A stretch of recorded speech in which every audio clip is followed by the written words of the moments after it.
In this video, I'm going to show you how to find trending Zetachain Memecoins on Dexscreener. Ensure you subscribe and turn on the notification to this channel for lots of educational guides and content like this. Now at first, you know, subscribe. Now at first, you're going to log into the Dexscreener, right? So this is Zetachain tab. This is the Zetachain tab, right? So for you to be able to see trending memecoins on Zetachain chain, what we're going to do, if I click on the 6 hours, you can see this token. These are the tokens that launched in the past 6 hours. This, and this, right?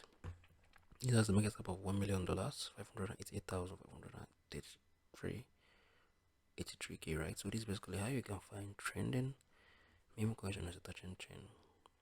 On the Zetachain.